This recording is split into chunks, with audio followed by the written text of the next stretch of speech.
In the first part of my presentation, I'm going to refer to this special opportunity of being in contact with this scientist. From our conversation came across the idea to focus in a brief look at some similarities, coincidences, and differences in the fields of art and science.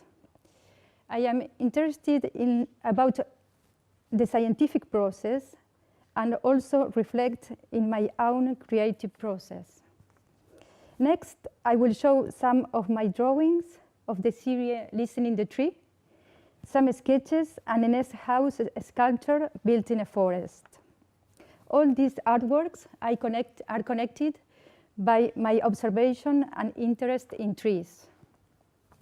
Finally, I will talk about a project in progress for Brunshoog area.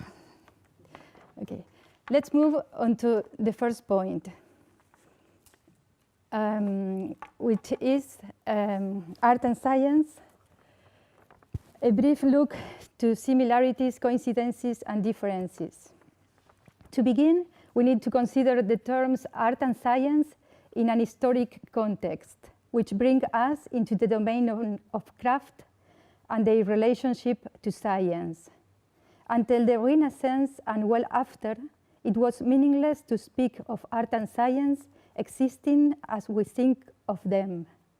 Rather, they were understood as craft and knowledge. Craft skills were the key resource in shifting science from a medieval logical discipline to a practical, empirical, and observational enterprise in the 17th century. Let's move on to the common aspects between the field of art and the field of science. These are some aspects we have discussed when we visited Max 4. Artists and scientists share a curiosity for the unknown, an appreciation for the intelligence of the worlds they explore, and interest in getting new knowledge. Both art and science benefit from the creativity and imagination of the person, the knowledge of the available tools and techniques that can be used to fulfill their ends, such as a piece of art or research carried out. Ana Labrador is a scientist working in Max 4. She considers that the field of art and the field of science are two sides of the same. They are human attempts to understand and describe the world around us. Personally, she is attracted, interested, and inspired by both. She raised the question if it's the way in which we spend our life in the practical level would introduce a difference. One of the most primitive innate needs of humans is to understand the world around us, and they then share the understandings. The subjects and methods have different traditions, and the intended audiences are different, but she considers that the motivations and goals are fundamentally the same. To conclude, she underlines the relevance of interdisciplinary research, which has gained value and attention again, like in the past. In the creative process, depending on the artist's background, intuition and knowledge in different proportions played important roles. In many cases, the artist's role is not to provide definitive answer to these problems.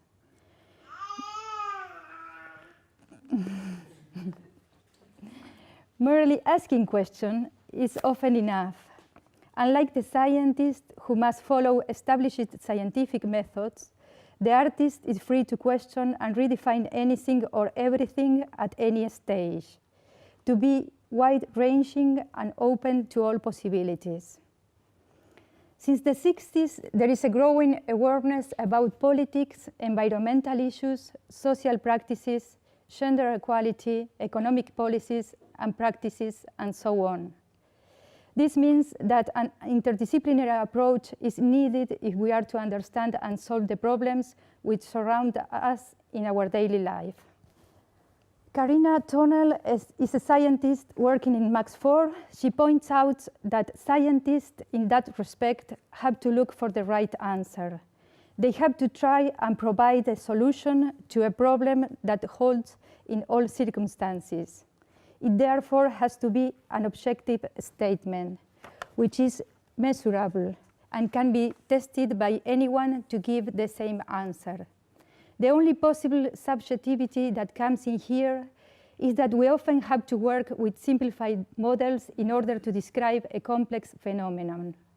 And this simplification can sometimes obscure a deeper underlying truth. I choose to show this sketch for the women pillar because it demonstrates the idea common to art and science that our work is always based on previous knowledge, and it also represents how each person's work is built standing on the shoulders of those who came before us. This is a sketch for the women pillar, a concrete sculpture for the T-Centraler underground station in Stockholm. The women who preceded Siri Derkert in her work and ideals are represented in this sculpture. Next, I will show some of my drawings of the series Listen in the Tree, some sketches, and a nest house as example of my creative process and artworks. Listen in the Tree. Line drawing represents a particular way of thinking. Using different materials such as graphite, charcoal, ink, or pencil on different types of paper produces subtle but real differences. Yet it all matters to produce a final result. The act of deliberate slowness plays an important role in the work of drawing.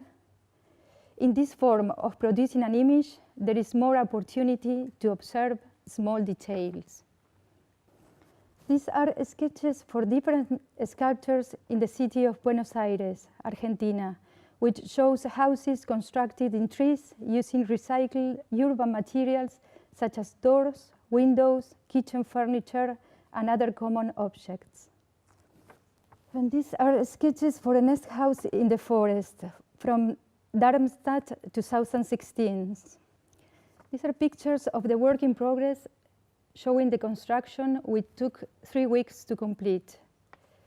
Looking for an appropriate site, observing the trees, the distances between them, and then the height of the nest house for each tree, and after beginning the construction. The finished nest houses sculptures in a countryside forest close to Darmstadt, Germany, summer of 2016. Finally, I will talk about Amphora, a project in progress for Brunshög area with Science Village. During the autumn of 2013, a large-scale archaeological excavation was conducted in the northeastern outskirts of Lund. They were found remains from the Iron and Stone Age, such as pottery, wells, and water holes. For my project in progress, Amphora, I was inspired by these archaeological findings. In this image, we can see the void of the water hole and my sketch with emphatic attention to the void inside the amphora. Considering Brunshög area, place from where this project is planned, inside the inner amphora space, I would like to find the connections between different periods of time, from the finding of the past to the advances of the present taking place in Max 4. I am excited by possibilities of some cross-disciplinary collaboration with scientists to discuss improvements and incorporate new ideas for this project. As a reference for this amphora, this model made with clay. I will talk about lighting. The inner space will have 2 inputs of natural light, one through the mouth of the amphora and the other through an opening in the upper part. The lower areas of the horizontal and the vertical amphoras, they will be in half light. The lamps will softly light the atmosphere as if it were an incubator, creating an embryonic space. When entering inside the horizontal amphora, one will walk on the glass floor that divides the half that is on the ground level with the half that is buried. At the end of the space, it will be a stair constructed with bricks to descend to the buried area. At the bottom of the horizontal amphora, there will be a glass covering the mouth of the vertical amphora. From there, it will be possible to see the void in half light and listen sound. There will be speakers amplifying sound coming from below. The estimated dimension will be 12 meters in diameter by 25 meters in length by 31 meter depth. The construction will be made with recycled red mud bricks. Outside might be covered by soil and living material, creating an habitat for wildlife. The interior will be covered with adobe, creating a space with features that takes us to the past, with materials such as clay, sand, straw, and grass. All of them characteristic materials of this area. This project will give attention to small details, leaving different impressions as to the source of knowledge or understanding. The two fields of art and science also give attention to small details, both having the results of a new perspective on we can see and learn and know and appreciate. The result is a quality that is growing and growing just as the details are becoming smaller and smaller, even into the realms of nanotechnology. Well, that's bringing me to the end of my presentation. Thanks for your attention.